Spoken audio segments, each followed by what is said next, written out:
and not the cause of the current conflict. I think we actually saw this pretty encapsulated in a BDS fight that happened actually at Josh, your alma mater, Northwestern University. You know, there was, and you can jump in and correct me a bit, there was a student who was supporting BDS, who was in a room with the people who are part of the anti-BDS coalition. So students involved in Hillels, Hillel professionals, anybody who's opposing BDS, and the BDS supporting student raised his hand and raised the point that, you know, it's in moments like these that the American Jewish community suddenly comes out in its support for a two-state solution, suddenly comes out and says, well, we want dialogue, we want to talk to you, we want to be doing things. But before we brought this issue to the table, what were you actually doing? And no one in that room could say anything other than the J Street U students and the other students who could say, actually, I work for a two-state solution 365 days a year. Actually, I'm talking about the occupation all the time. At a time like this, when things are as dire as they are on the ground, everyone is coming out about how we are in the last second of the last minute in overtime on the two-state solution being possible. And everyone seems to kind of relish in this hysteria about how the two-state solution is dying, rather than actually think about what agency do we have in actually doing what we can to save that solution.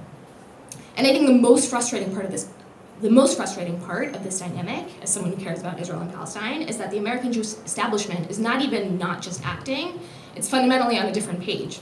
I had a meeting with an Israel fellow a few weeks ago, and I had asked her, you know, like, what do you think is the biggest threat to Israel right now? And she says social media. And this is like a pretty common response from Israel fellows across the country. You know, she thought that the biggest, and when we delved into it, what she really thought the biggest threat to pro-Israel was that, you know, social media and all these things were driving progressive students away from being pro-Israel. Progressive students are not running away from the pro-Israel establishment because, you know, the pro-Israel establishment is not being good enough at attracting them. The pro-Israel establishment right now is not progressive, and that is why progressive students are leaving. I and other J Street U students and other students in general encounter this attitude all the time. The biggest threats to Israel are the media, the bias, the campus battlefield, which is the kind of rhetoric that's used all the time.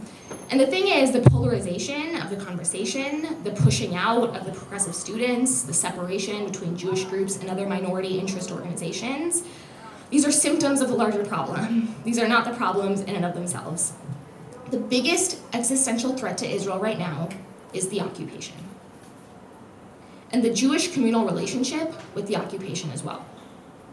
Progressive students feeling reluctance to identify as pro-Israel is not because of bad tactics on the American Jewish establishment's part, it's because the American Jewish establishment is absolutely not progressive on the occupation and tries to reel in progressive students on the issue of Israel without actually thinking about what it means to be progressive. There is no path to action that the American Jewish establishment ever actually offers outside of these vigils that are very passive and don't actually acknowledge the complicated dynamics of the issue. This is patronizing to progressive students. It's condescending to them, it irritates them, and it pushes them out of the community. And that's the dynamic we're seeing on every campus across the country. I go to the University of Maryland, which has a very large Jewish population. The vast majority, and has one of the largest Hillels in the country, the vast majority of Jews don't step foot in Hillel. And it's because they feel uncomfortable about the Israel conversation and also the community's complete lack of grappling with the occupation. It's understandable that there's so much confusion in the American Jewish community around why all of a sudden they're being seen as at odds with the progressive movement, when the history of the American Jewish community has actually been supporting a lot of progressive movements like the civil rights movement, etc. And I think that confusion has resulted in a lot of attention and energy being directed at the thinking of, well, how do we build progressive coalitions? How do we entice social justice groups to actually come join us? How do we prove to them that we are actually progressive? And I think this is also summed up by the fact that AIPAC just very recently hired a progressive student outreach coordinator. And Stanford Hillel is hiring an organizer dedicated to moving progressive students around BDS. And these things just completely miss the point. If you want progressive students to be actively involved in the American Jewish community, you don't treat the symptoms, you treat the cause of the issue. The community has choices to make regarding the occupation and the fight for two states. And J Street U's work, in many ways, is to create those moments of choice and hold ourselves and our communal leaders accountable to them. After the Kerry Initiative fell apart, it was pretty clear to J Street U students, and I think people in general, that a major obstacle to the peace process was the settlement enterprise, and the fact that as negotiations were ongoing, Israel was expanding settlement after settlement after settlement, and the Israeli government was able to do this without any sort of repercussion from the American government or from the American Jewish community, which is made up of people who overwhelmingly support two states and are anti-settlement. What was most disturbing about that dynamic is that the American Jewish communal establishment was largely silent. We see in times of war, time and time again, that the American Jewish community is able to mobilize in vigils and marches and protests, but in times of seeking peace, a lasting peace for Israel, the community was silent. And that silence signaled an implicit support to the American government and to the Israeli government. And that's signaled time and time again with the erasure of the Green Line in synagogues and in hillels and in communal institution buildings and on federation maps. These signals exist everywhere, and actually last year, J Street U students saw this at the GA when we went to a panel, or one of our students was at a panel with Natan Transky, and asked about why he allowed Mossad programs to operate over the Green Line. And he said Ariel, which is a major settlement block, is the same as Tel Aviv. Ariel is the same as Tel Aviv. This is the attitude for a lot of leaders in the American Jewish establishment. The Green Line does not exist. And it does not exist when the American Jewish communal establishment sends billions of dollars in philanthropic aid to Israel through different programs and social services and what have you. So 1 year ago, J Street U students began asking questions. Where is this money going? We began meeting with Jewish Federation officials in federations across the country to ask if they had policies about their funding, if they had guidelines about their funding, what their values were on settlements, whether they opposed them or whether they supported them. And we found that there was a variation. Some federations gave money to the Etzion Foundation, which operates in Gush Etzion, which is over the Green Line. Some federations gave money to Friends of Ariel and Friends of Ariel University. Some federations gave money to the Hebron Fund, which is an American organization that funds 45% of the settlement of Hebron and enables them to live in the city. But we also found that most of these officials were actually opposed to the settlement enterprise themselves. And that many federations actually had unofficial policies of not funding over the Green Line, but the reason that they didn't make this public was because they were afraid of right-wing backlash in their communities, particularly backlash from right-wing donors. J Street U has been advocating for transparency and holding leaders accountable to transparency so that we can see where American money is going, and we can make sure that it is in accordance with the vast majority of American Jews' values, which is against settlements and for a two-state solution. Transparency also brings to light how deeply entrenched donor dynamics are within the American Jewish establishment. Many of these federations are with us, and they're just terrified. If the majority of American Jews support two states and are against the settlement enterprise, who are the federation leaders scared of? Who are they choosing? Are they choosing Sheldon Adelson, or are they choosing the future of the community? J Street U is focusing on transparency because asking for transparency forces a communal conversation around what support for Israel means and what it explicitly looks like in its funding. It forces a conversation about who the American Jewish communal establishment is accountable to. And it also forces the American Jewish communal establishment to make a choice. In support of Israel, you either choose two states and an end to occupation and support from the broad majority of the community, or you choose to stand quietly while Israel has moved farther and farther away from being both Jewish and democratic. And when the American Jewish community chooses to be transparent, students will also then have an alternative to BDS on their campuses that they can look to when they're trying to decide, do I support this BDS resolution or do I not? They will have that third option and that way to actually bring the community closer together after what has been a deep divide. Very much, I think, in the spirit of the Third Narrative Project, we in J Street U occupy this middle space where we work between the polarization and the extremity of the right wing and the overreaching attempts of BDS. But claiming the space in and of itself is not enough. We have to break this dichotomy we have to break the dichotomy of the far left and the far right in order to actually move closer to a two-state solution. We have to provide powerful alternatives that actually change the landscapes of our communities. And we have to build a progressive community with coalitions, with other social justice groups, which I know has been a theme for today, and the work that Amenu and the Third Narrative does. And what everyone is thinking about who cares about Israel.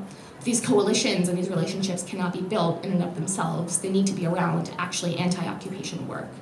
And the work that J Street U is doing is transparency.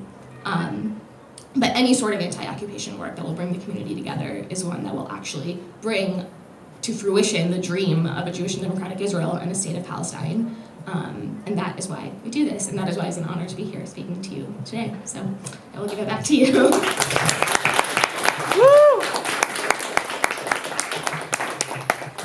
Thank you, Amna. That was really inspiring, actually. So I have a question about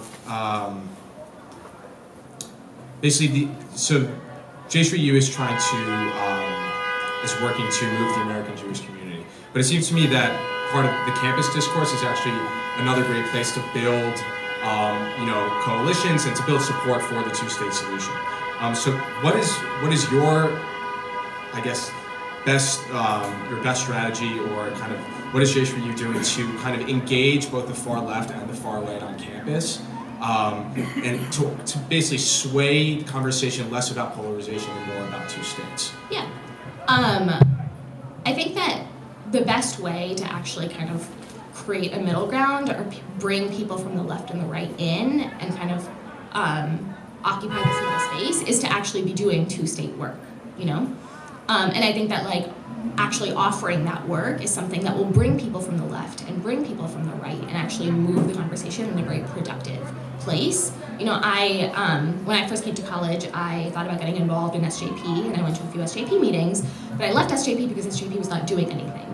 And I've had conversations with other students in J Street U who've come from the left and the right who left those communities because they felt that those communities were not actually doing anything to end the occupation and to support a two-state solution. And a huge thing we do is meet with people that we disagree with, right? And to try to show them why ending the occupation is imperative to achieving two states. But I think that providing an actually productive path forward is the best way to be engaging students from the left and the right. And that's what we're doing. We'll open it up to the audience now. Any questions for Amna? One thing I've expressed to Jeremy Benani, when I was like around, when I think like a book signing or something, is that one of the things I think possibly is alienating with J Street is that having that term pro-Israel, and I once had this conversation with Sherry Alpern, who passed away, that it should instead be either pro-Israeli, pro-Palestinian, pro-two-state, or pro-Israel, pro-Palestine. And he was afraid putting pro-Palestine might push away some Jews who would just not be able to hear that. But wearing a t-shirt that says pro-Israel sometimes makes it sound like you're against the other side. And I, as a continuing volunteer with J Street, I always feel like that's a mistake. And the other thing I was going to say is that I'd asked in the last panel also, sometimes I know that hopefully someday when this is worked out and there is a resolution mapped out, there'll be some settlements swapped out for some other land. And there's some people who, they're not bad people, they just happen to be born in the settlement. They're not like settlers per se. But sometimes I worry about when people talk about money being spent over the green line or whatever, how does that impact people who may not be, they're not evil or anything, they just happen to be in the wrong place. Yeah. So thank you for your questions. The first thing, J Street identifies as pro-Israel, pro-two states, pro-Palestinian, all of those things. I think that something that's personally very exciting to me in being part of J Street is also the idea of redefining what it means to be pro-Israel. And that's why I, like calling myself pro-Israel, because it's not what it has traditionally meant. And so I think that's part of the reason why J Street actually proudly calls itself pro-Israel, because for so long, so many in the American Jewish establishment tried to force J Street out as something that was heretic, when actually it reflects the majority of what American Jews think. And the majority of American Jews are pro-Israel, and so shouldn't that line up with how we identify ourselves and what our values are? So I hope that answers that question. But to the point about settlers and settlements, and definitely people living over the Green Line because it's cheaper and because quality of life is better. I certainly understand that. And I think that's something, when I spent time in Jerusalem, was doing that, going and talking to a lot of different settlers and different settlements and realizing what their life was like. I think that's why transparency is actually a good, step in the direction of actually talking about what that support from the American Jewish community is. No one is saying, don't fund X, Y, and Z things, but transparency allows everything to be put on the table for the American Jewish community to then have a conversation around, well, what are the things we want to support? Because there is a difference between someone living in Gush Etzion because it's cheaper and then someone living in Hebron for religiously ideological reasons, or they were born there, right? And so, I'm not saying that one is better or not.